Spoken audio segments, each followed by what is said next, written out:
ওই দেখেন হালকা কিন্তু ওই নৌকার মতো শেপটা আসে। হ্যাঁ, স্ক্রিনের উপরে এবার প্রেশারটা দিব।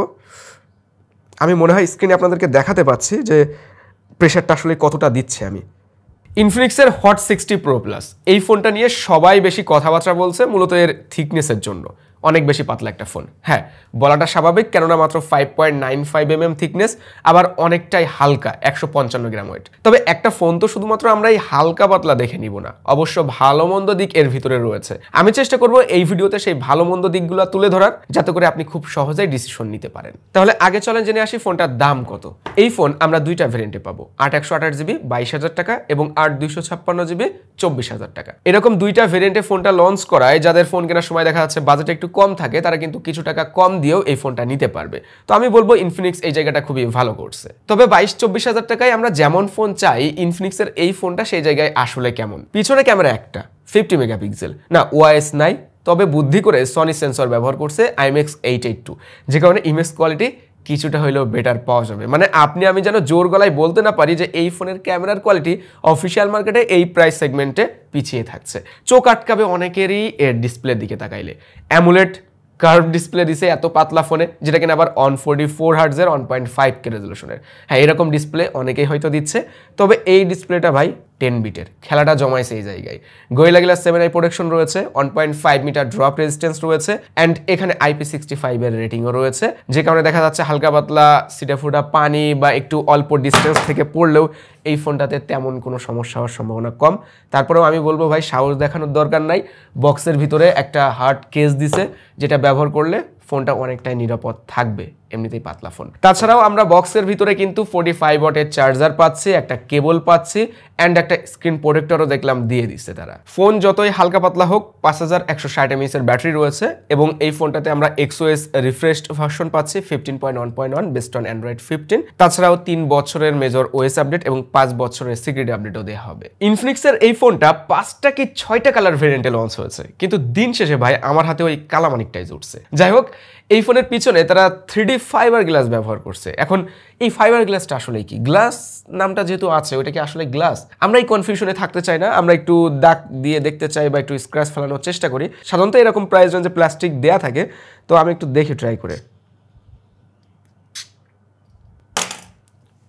দুইটা স্ক্র্যাচ পড়ছে, এটা কি উঠে যাবে? না না, উঠবে না। তবে একটা ব্যাপার ভালো যে এর পিছনটা আবার ম্যাট ফিনিশিং এর খসখসে একটা ভাব রয়েছে, যে কারণে সহজে স্ক্র্যাচ পড়বে না। হ্যাঁ, ধারালো জিনিস দিয়ে দাগ দিলে তো ভাই পড়বেই, যেহেতু ওই ফাইবার গ্লাস আর যাই বলুক, ওইটা মেইনলি প্লাস্টিকের মতোই কিছু। এত পাতলা ফোন অনেকের মনে হয়তো ভয় থাকতে পারে যে সহজে বেঁকে যাবে না, তো যে পকেটে রাখছি, কোথাও বসে পড়ছি বা একটু জোরে প্রেশার পড়ছে, বেঁকে যাওয়ার ভয় তো থাকতেই পারে। আমি হালকা করে একটু বেন টেস্ট করে দেখাই আপনাদেরকে। খুব বেশি প্রেশার দিব না, বাট যতটা দেয়া যায় আর কি। ওই দেখেন হালকা কিন্তু ওই নৌকার মতো শেপটা আসে। হ্যাঁ, স্ক্রিনের উপরে এবার প্রেশারটা দিব। আমি মনে হয় স্ক্রিনে আপনাদেরকে দেখাতে পাচ্ছি যে প্রেশারটা আসলে কতটা দিচ্ছে আমি।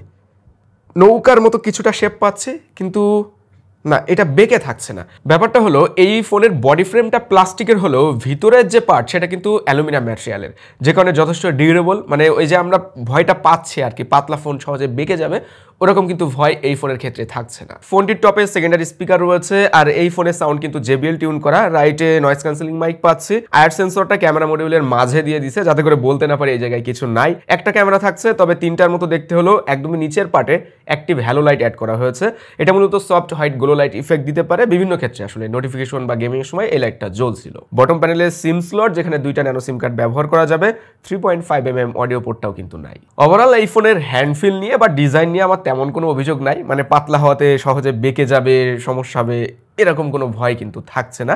দেখেন 20-22 হাজার টাকার ফোন হিসাবে এই ফোনে যে ডিসপ্লে প্যানেলটা দেওয়া হয়েছে, সেটা নিয়ে আসলেই খুব একটা অভিযোগ করার মতো কিছু নেই। মানে খুবই ভালো মানের একটা ডিসপ্লে দিছে। হ্যাঁ, একটা জায়গায় আমরা বলতে পারি, সেটা হলো 6 মাস, 1 বছর বা 2 বছর পরে যদি এই ডিসপ্লেতে গ্রিন লাইন আসে, তাহলে সেই দায় আসলে ইনফিনিক্স নিবে কিনা, বা ইনফিনিক্স আসলে এই ব্যাপারটা নিয়ে কি ভাবছে, ওইটা কিন্তু আমরা ক্লিয়ার না। তাছাড়া এই ডিসপ্লেটা 1.5K রেজলিউশনের, অ্যামুলেট প্যানেল 144 হার্টজের, তারপরে 700 নিটস দেখলাম typical, 1600 nits HBM and 4500 nits peak ব্রাইটনেসও দেয়। এখন 10 বিটের প্যানেল দিছে, এখানে কালার কোয়ালিটি খুবই ভালো পাওয়া যায়। 440 ppi শার্প ডিসপ্লে, অ্যান্ড ব্রাইটনেসের ব্যাপারে আসলে আমরা যদি একেবারে কড়া রোদ্রে একেবারে খোলা আকাশের নিচে ব্যবহার করি তারপরেও ভিজিবিলিটি নিয়ে খুব একটা সমস্যা আপনি ফেস করবেন না। ইন ডিসপ্লে ফিঙ্গারপ্রিন্ট রয়েছে, এটা নিয়েও প্যারা খাচ্ছিলাম না। অ্যান্ড এই ডিসপ্লেটা 2160 হার্টজের PWM ডিমিং সাপোর্টেড। হ্যাঁ, এটা স্ট্যান্ডার্ড, বাট এর থেকে বেটার কিছু থাকলে সেটা আরও চোখের জন্য ভালো হতো। আমরা জানি যে PWM ডিমিংটা যত ভালো থাকে ফ্লিকার তত কম হয়, অ্যান্ড সেটা আমাদের জন্যই ভালো এক কথায়। চিন বেজেল এরিয়াটাও বেশ সিমেট্রিক্যাল লাগছে, ছোট করছে। কার্ভ যে ডিসপ্লেটা ওটা স্লাইটলি কার্ভ, অত বেশি কার্ভ না, আর এটাই বেটার, যে কারণে মূলত মিসটাচের সমস্যাও কিন্তু এই ডিসপ্লেতে ছিল না। ফোনটায় মিডিয়াটেকের হেলিও G200 SoC দেওয়া হয়েছে। ওইটা আসলে কেমন SoC, কিরকম পারফরমেন্স আপনি পাবেন একটু পরে জানাচ্ছি, তার আগে শুনে নেন যে G200 SoC কখনো একটা ডিসপ্লের 1.5K রেজলিউশনের সাথে 144 হার্টজ প্রপারলি ডেলিভার করতে পারে না। যেমনটা আমরা এই ফোনে দেখতে পাচ্ছি, সেটিংস, মেসেজেস অ্যান্ড ফোন, এই তিনটা অ্যাপের ভিতরে আপনি 144 হার্টজ সিলেক্ট করতে পারবেন। মানে এই তিনটা জায়গায় 144 হার্টজের ফিলটা পাবেন। বাকি যত অ্যাপ্লিকেশন এই ফোনে আছে বা আমরা ইনস্টল করব সব জায়গাতে 60 to 120 হার্টজ সিলেক্ট করা যায়। তার মানে রেগুলার ইউজেজে ফোনটায় আমরা 90 to 120 হার্টজই পাচ্ছি। অ্যান্ড ইউটিউবে 2K 60 FPS এর ভিডিও স্মুথলি চলে, ওয়াইড এলন সাপোর্টেডও রয়েছে। গেমিং এক্সপিরিয়েন্স করেছে যেখান থেকে টাচ রেসপন্সও ভালো পাচ্ছিলাম। সব মিলিয়ে যারা মাল্টিমিডিয়া কনজিউম করবেন, যাদের স্ক্রিন অন টাইম অনেক বেশি, এক কথায় মুভি টুভি দেখার জন্য, বা আপনার এমন একটা ফোন যেখানে ডিসপ্লে কোয়ালিটি অবশ্যই ভালো থাকতে হবে, তাহলে এই ডিসপ্লে আপনাকে মানে মাল্টিমিডিয়ার দিক থেকে হ্যাপি রাখবে অবশ্যই। যেমন ডিসপ্লে কোয়ালিটি ভালো, যেমন আবার ডুয়েল স্টেরিও স্পিকারও দিচ্ছে। আমরা এবার চলে যাব পারফরমেন্স পার্টে। হেলিও G200 কে দেখে আসি কি করলো সে। 200 মূলত G99, G100 যেটা সেটাই G200, সেম ক্লাস্টার, সব কিছুই সেম, শুধুমাত্র জিপিইউ ক্লক স্পিডটা বাড়ছে G100 এর থেকে G200 এ এসে 100 মাত্র দেখলাম। তো এই 100 দিয়ে আসলে কি করা যাবে, মানে সেম ক্লাস্টার রেখে, ওইটাই মানে ভাবার বিষয়। তবে এইটা আপনি শিওর থাকেন যে G100 এ যেমন পারফরমেন্স পেয়েছেন, ওই যে এতদিনে সুপরিচিত যে SoCটা সেটাই হলো G200, ওখানেও আপনি সেম পারফরমেন্স পাবেন। আচ্ছা, এখন যদি বলি এর গেমিং পারফরমেন্স কীরকম সেটা আগে প্রথমে আসি। তো এখানে 11টা লেয়ারের কুলিং সিস্টেম দেওয়া হয়েছে, গ্রাফাইট, তারপরে copper foil and then thermal paste, এই জাতীয় কিছু দিয়ে তারা চেষ্টা করছে ফোনটা যেন ওভারহিট না হয়। অ্যান্ড দেন এখানে বিল্ট ইন জাইরোস্কোপ দেওয়া হয়েছে। পাবজি বা সিওডির মতো গেমগুলো আপনি জাইরো দিয়েও করতে পারবেন, মানে জাইরো দিয়ে গেমিং করতে পারবেন। গেমিংয়ের ব্যাপারে আসলে আমরা এই ফোনে পাবজি এবং সিওডি গেম 60 FPS খেলতে পারছিলাম, অ্যান্ড ফ্রি ফায়ার গেমটাও দেখলাম 60 FPS খেলা যাচ্ছিল। জাইরোস্কোপ টেস্ট আমরা করেছি, হ্যাঁ ইনবিল্ট জাইরোস্কোপ রয়েছে বলা হচ্ছে, বাট কিছুটা লেটেন্সি পাচ্ছিলাম। যখন কন্টিনিউয়াস ফাইট করছি, ফায়ার করছি, এনিমির দিকে তাক করে দেখলাম যে হালকা হালকা লেটেন্সি পাওয়া যাচ্ছে। ওইটা হয়তো আপনি ইন্টেন্স মোমেন্টে খেয়াল করতে পারবেন, প্রো গেমার যারা আছেন তারা বুঝতে পারবেন যে লেটেন্সি রয়েছে। আর 60 FPS গেমিং করা যাচ্ছে মানে এই না যে আপনি বাটার স্মুথ গেমিং করতে পারবেন। ইন্টেন্স মোমেন্ট বা হটস্পট এরিয়াতে যখন ল্যান্ড করা হচ্ছিল তখন ল্যাগ দেখা যায়, ফ্রেম ড্রপ হয়, অ্যান্ড 2-3টা ম্যাচ খেলার পরে আস্তে আস্তে ফ্রেম ড্রপের ব্যাপারগুলো একটু বেশি লক্ষ্য করা যাচ্ছিল। এখন ব্যাটারি তো দিছে 5160 mAh এর, এটা দিয়ে আসলে কতক্ষণ 60 FPS আমরা গেমিং করতে পারবো। যেমনটা দেখলাম সিওডি গেম একটা ম্যাচ মানে 30 মিনিট আমরা গেমিং করেছি, সেখানে চার্জ খেয়েছে 7%, অ্যান্ড পাবজি গেম একটা ম্যাচ সেখানেও চার্জ খেয়েছে 30 মিনিটের জন্য 8%। মানে লো গ্রাফিক্সে বাট হায়ার এফপিএসে যখন আপনি এই ফোনে গেমিং করবেন, ধরে রাখেন এভারেজে 7-8% চার্জ ড্রপ হবে। তবে এই জায়গায় গেমিং এর হিসাবটা বাদ দিলে, মানে সবাই তো আর গেম খেলার জন্য ফোনটা নেবেন না, অনেকে রেগুলার ইউজেজের জন্য এই ফোনটা ব্যবহার করতে চাইবেন। তো আপনার স্ক্রিন অন টাইম যদি অনেক বেশি না হয় তাহলে ইজিলি আপনি একদিন প্লাস ব্যাকআপ টাইম পেয়ে যাবেন। আর যাদের স্ক্রিন অন টাইম একটু বেশি 6 ঘন্টা প্লাস 7 ঘন্টা, তারা একদিন এই ফোনে ব্যাকআপ টাইম পেয়ে যাবেন। 45 ওয়াটের চার্জার রয়েছে, ফুল চার্জ করতে অ্যারাউন্ড 1 ঘন্টা সময় লাগছিল। হিটিং এর ব্যাপারে আসলে গেমিং এর সময় কিছুটা হিট ফিল করা যায়, বাট ওইটা ওভারহিট বলবো না আমি, কেননা 35, 36, 7 এরকম টেম্পারেচারে থাকে যখন আমরা একটু আউটডোরে টপ ফ্লোর এরিয়া, আমাদের এসির বাইরে মানে এসি রুমের বাইরে আমরা গেমিং করেছি, দেখেছি 37 এর কাছাকাছি থাকছিল গেম খেলার সময়। আর এমনিতে রেগুলার ইউজেজে 32, 30 এরকম টেম্পারেচারে থাকে।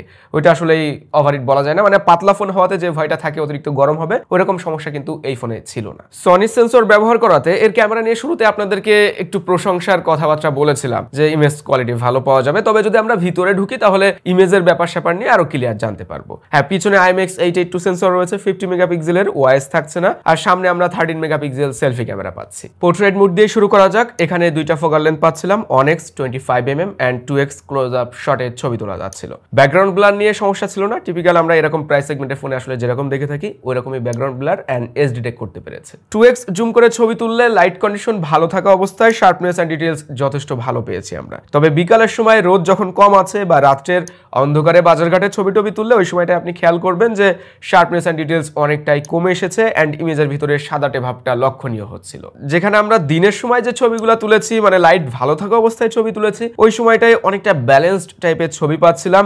ব্যাকগ্রাউন্ড কালার থেকে শুরু করে ফেস টোন, তারপরে রিফ্লেকশন যে ব্যাপারটা ছিল, শ্যাডো এরিয়া, সব কিছু মিলিয়ে মনে হচ্ছিল একটা গুড ইমেজ। বাট লো লাইটে এসে ওই ব্যাপারগুলো মিসিং মনে হয়েছে আমার কাছে। 50 মেগাপিক্সেলের ল্যান্ডস্কেপ ছবিতে ডিটেলস ভালো পেয়েছি, ওইটা সমস্যা নাই, ক্লিয়ার লাগছিল। তবে যদি অতিরিক্ত রোদ্রের সময় ছবি তোলা হয় তখন ওয়াশ আউটের ব্যাপারগুলো লক্ষণীয় হচ্ছিল। মানে যখন দেখবেন যে একটা জায়গায় অবজেক্টের এরিয়া বাদে বা অবজেক্টের উপরে রোদ পড়ছে অতিরিক্ত, তখন ওই জায়গাটার কালারটা নষ্ট হয়ে যাচ্ছে, ওই জায়গাটার লাইটটা ব্যালেন্স করতে পারছে না, মানে এর এইচডিআরটা অত ভালোভাবে কাজ করেনি এক কথায়। ডাইনামিক রেঞ্জও টিপিক্যাল মনে হয়েছে, লো লাইটে ইমেজের ভিতরে কালারগুলোকে ঠিকঠাক ধরে রাখতে পারছিল, খুব একটা ওয়াশ আউটের দিকে যায় না, মানে ভালো লাগছিল দেখতে ওভারঅল ইমেজগুলা। তবে কিছুটা সফট করে ফেলে, ডিটেলস যে কারণে কম পাবেন, ওই নয়েজি ব্যাপারটা কমাইতে যায়। যদি কিছুটা নয়েজ এন্ড গ্রেইন থাকতো ইমেজের ভিতরে তাহলে হয়তো এত বেশি সফট হতো না। ওভারঅল ইমেজ একেবারে যে খারাপ দিচ্ছে লো লাইটে, ল্যান্ডস্কেপ ছবিতে বিশেষ করে আমার কাছে ওরকম মনে হয়নি। 2K 30 fps এ ভিডিও শুট করা যাচ্ছে, 1080p 60 fps এ শুট করা যায়। তবে EIS যেটা রয়েছে সেটা কাজ করবে শুধুমাত্র 1080p 30 fps এ। 1080p দিয়ে এখনকার সময় আসলে ভিডিও কোয়ালিটি অত ভালো পাওয়া যায় না। এই মুহূর্তে আপনারা 2K 30 fps এর ভিডিওর কোয়ালিটি দেখতে পাচ্ছেন। সাথে এই ফোনের সাউন্ড কোয়ালিটিও শুনে নিতে পারেন। দূরে ওই যে বৃষ্টি কিন্তু নামছে বেশ ভালোই জোরে। সামনে 13 মেগাপিক্সেল ক্যামেরা আছে, সেলফি ক্যামেরা না, মেগাপিক্সেল নিয়ে কোনো সমস্যা নেই ভাই, এই সেলফি ক্যামেরা ভালো, এক কথাই বলে দিচ্ছি। এখানে ক্লিয়ার ছবি পাচ্ছিলাম অ্যান্ড অনেক বেশি ওয়াইড, 22 mm সম্ভবত ওয়াইড সেলফি তোলা যায়, যথেষ্ট শার্প লাগছিল। ফেস টোন থেকে শুরু করে ব্যাকগ্রাউন্ড ভালোভাবে সেপারেট করতে পারে অবজেক্টটাকে ব্যাকগ্রাউন্ড থেকে, অ্যান্ড ওয়াশ আউটের দিকে বা অতিরিক্ত হাইলাইট করছে এরকমও আমার কাছে মনে হয়নি। সামনে 2K 30 fps এর ভিডিও শুট করা যায়। আমরা তিনজন এখন আটকা পড়ছি বৃষ্টিতে, এই যে বাইরে প্রচন্ড বৃষ্টি হচ্ছে আর সোলারের নিচে আমরা এভাবে তিনজন মিলে বসে আছি। যদিও সোলার আমাদেরকে বৃষ্টি থেকে খুব একটা রক্ষা করতে পারছে না, তারপরেও যতটুকু সেফ থাকা যায়। এই তো ছিল সামনে 2K 30 fps এর ভিডিওর কোয়ালিটি। ও একটা ব্যাপার বলা হয়নি, এদিকে লক হয়ে গেল নাকি? আচ্ছা, 1080p এখানেও 60 fps এ শ্যুট করা যায়, তবে 30 fps এ 1080p রেজলিউশনে শ্যুট করার সময় EIS-টা কাজ করবে। এর EIS-টা যখন দেওয়া হয় তখন এমনিতেই 1080p রেজলিউশন অনেক বেশি ক্রপ হয়ে যায়, ভিডিও দেখতে আবার তখন ভালো লাগে না। এখন সব মিলিয়ে ক্যামেরা নিয়ে বলতে হলে একটা ব্র্যান্ডেড সেন্সর থেকে আমি আরেকটু বেটার কিছু আশা করেছিলাম। টিপিক্যালি আমরা এইরকম প্রাইস সেগমেন্টে যে সকল ফোন দেখছি এর ক্যামেরা ঠিক ওই রকমই মনে হয়েছে। ইনফিনিক্স এই জায়গায় অনেক বেশি আলাদা কিছু করে দেখাতে পারেনি। সর্বশেষ খুশি হওয়ার মতো একটা কথা, এর যে বেস ভেরিয়েন্ট মানে 22,000 টাকার ফোন যদি আমি বলি তাহলে বলবো এর ক্যামেরা ঠিক আছে। যদি বলি 24,000 টাকা মানে হায়ার ভেরিয়েন্টের কথা তাহলে বলবো ক্যামেরা আরো ভালো হতে পারতো। ক্যামেরাতে AI ফিচার বলতে সবই প্রায় আছে, যেমন AI ইরেজার, ওগুলো তো এখন দেখছি আমরা প্রায় ফোনে। তারপরে AI এক্সটেন্ডার, মানে কোনো একটা ছবিকে আপনি ওয়াইড ভাবে নিতে পারবেন AI থেকে, অ্যান্ড গুগলের সার্কেল টু সার্চও আছে এই ফোনে। তারপরে পাওয়ার বাটনে ডিপসিক R1 ইন্টিগ্রেট করা আছে, এখানে আপনি জেমিনাই বা ডিপসিক, ChatGPT এগুলাকে ইনক্লুড করতে পারবেন, কাস্টমাইজ করা যায়। তাছাড়াও দেখলাম AI ওয়ালপেপার জেনারেটর রয়েছে, মানে নিজের ছবি থেকে ওয়ালপেপার তৈরি করে দিবে, AOD-তে ব্যবহার করা যাবে। বাট এটা ভাই আমার ছবি থেকে করছে আমার মতো কোনোভাবেই মনে হচ্ছে না। এটা আমি কেমনে হইলাম? এ দেখেন তো মিল আছে আমার চেহারার সাথে। যাই হোক, AI অ্যাসিস্ট্যান্টস অনেকগুলো আছে, আমি স্ক্রিনে শেয়ার করবো, ওইগুলো নিয়ে বলতে হইলে মানে 5-10 মিনিট সময় চলে যাবে। XOS এর রিফ্রেশড ভার্সন, হ্যাঁ ইনফিনিক্স যে তাদের UI নজর দিছে এই ব্যাপারটা এই ফোনে বেশ লক্ষণীয় ছিল। UI এর ভিতরে অনেক দিকে পরিবর্তন পাবেন, যেমন আইকনগুলো আগের মতো আর নাই, কিছুটা ডাইনামিক স্টাইল করা হয়েছে, অ্যান্ড এই জায়গাটায় AOD অসফেস দিছে অনেকগুলো কালারফুল টাইপের, ভাল লাগছিল। ওয়ালপেপারের দিকেও পরিবর্তন করছে, নতুন নতুন ওয়ালপেপার অ্যাড করছে। সব মিলে UI এর ভিতরে অপটিমাইজড একটা ব্যাপার ছিল। অ্যাপ ওপেনিং ক্লোজিং টাইমটাও আগের থেকে স্মুথ লাগছিল, অ্যান্ড মাল্টিটাস্কিংয়ে, র্যাম ম্যানেজমেন্টে আরও বেটার পারফর্ম করছিল। আমার কাছে এই ব্যাপারগুলো ভালো লাগে যে ছোট ছোট পরিবর্তন করুক কিন্তু পরিবর্তনগুলো চলতে থাকুক, তাহলে আস্তে আস্তে ওই জিনিসটা অনেক বেশি পাল্টাবে। এই ফোনের একটা মোস্ট ইম্পর্টেন্ট ফিচার আমি বলতে ভুলে গেছিলাম, আলট্রালিঙ্ক। এই জিনিসটার কাজ আমরা মোটামুটি অনেকেই শুনছি এই মুহূর্তে ভাইরাল, সেটা হলো সিম নেটওয়ার্ক ছাড়া এবং ওয়াইফাই ছাড়াই দুইটা ফোন একটা নির্দিষ্ট দূরত্বের ভিতরে থেকে কমিউনিকেশন করতে পারবে, একটা রেঞ্জের ভিতরে থেকে আর কি। তবে এই ফোনে যে রেঞ্জটা দেওয়া হয়েছে সেটা কিছুটা অবাক করার মতো, 1.5 কিলোমিটার, মানে 1500 মিটার ডিস্টেন্সে থেকে দুইটা ইনফিনিক্সের ফোন কমিউনিকেশন করতে পারবে একসাথে। স্যাডলি আমার কাছে ইনফিনিক্সের আরেকটা ডিভাইস নাই, বাট যদি আরেকটা ডিভাইস সামনে আসে আমার হাতে তো দুইটা ফোন আমি এই ব্যাপারটা টেস্ট করে দেখতে চাই যে ইনফিনিক্সের এই যে রেঞ্জটার কথা বলা হচ্ছে সেটা আসলে কতটুকু সঠিক। আস্তে আস্তে আমরা এনএফসিতে রেগুলার হচ্ছি, হ্যাঁ এনএফসি রয়েছে এই ফোনটাই।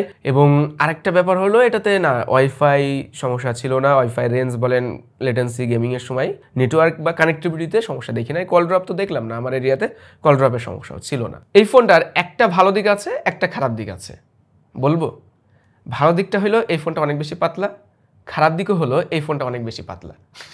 মানে কারোর এই পাতলার জন্য ফোনটা ভালো লাগবে, আবার কারোর সব ভালো লাগবে, বাকি সব যা যা আছে, কিন্তু এই পাতলার জন্য ভালো লাগবে না। ব্যাপারটা হয়েছে কি অনেক বেশি স্লিম হওয়াতে প্রথম হাতে নিতে কিছুটা আনকমফোর্টেবল ফিল লাগে। অ্যান্ড এই যে আঙুলের ভিতরে টাচ করার সময় একটা ডিস্টেন্স থাকলে, মানে আমরা সাধারণত 7mm প্লাস থিকনেসের ফোনগুলো ব্যবহার করে অভ্যস্ত, হঠাৎ করে যখন এরকম 6mm এর নিচের একটা ফোন হাতে নিচ্ছি তখন এই মনে হয় মাঝে মাঝে যে আমি নিজের আঙুলের সাথে মনে হয় নিজে টাচ করে ফেলছি, মানে মাঝে যে কিছু আছে ওইটা খুব একটা ফিল করা যায় না। এই কারণে বোধহয় এটার সাথে অভ্যাসের একটা ব্যাপার থাকবে, মানে আপনি যখন কিনবেন আস্তে আস্তে অভ্যাস হয়ে গেলে তখন আবার এটা হাতে নিতে আপনার কাছে বেশ ভালোই লাগবে। তবে বলার তো কিছু থাকেই, যেমন একটু পাতলা ফোন, তারপরেও আমি সাউন্ড কোয়ালিটি আরেকটু বেটার আশা করেছিলাম। অ্যান্ড ক্যামেরাতে যেমনটা আমি বললাম ওই রকমই যে 22,000 টাকা প্রাইস রেঞ্জ ধরলে না ক্যামেরা নিয়ে ওকে, বাট আমি যদি বলি 24,000 টাকা প্রাইস রেঞ্জ তাহলে বলবো যে অফিসিয়াল মার্কেটে ক্যামেরার জন্য আরো বেটার অপশন আপনি হয়তো বা খুঁজে পাবেন। আরেকটা ব্যাপার ইম্পর্টেন্ট, সেটা হলো যে গ্রিন লাইনের ব্যাপারটা নিয়ে আমরা ভয় থাকে, যদিও এখনকার ফোনে ভাই গ্রিন লাইনের সমস্যা নেই বা দেখছি না আমরা খুব একটা, তারপরেও যদি চলে আসে তখন কি করব, কি উপায় আছে আমাদের হাতে, সেটা নিয়ে একটু খোলসা করা উচিত যাতে করে আমরা ফোনগুলোর প্রতি আশ্বস্ত থাকতে পারি। কারণ এখনো অনেকেই ভাবে এই জিনিসটা যে আমার ফোনে যদি গ্রিন লাইন আসে তাহলে আমাকে আসলে একটা ব্র্যান্ডের ফোন কিনলে সে কিভাবে সাপোর্ট দিবে, মানে আফটার সেল সার্ভিস বা সফটওয়্যার সাপোর্টগুলো খুব ভালোভাবে দিলে এই ফোনগুলোর উপরে ভরসা আসলে করাই যায়। এই তো ছিল আজকের ভিডিও, সবাই ভালো থাকবেন, সুস্থ থাকবেন, আল্লাহ হাফেজ।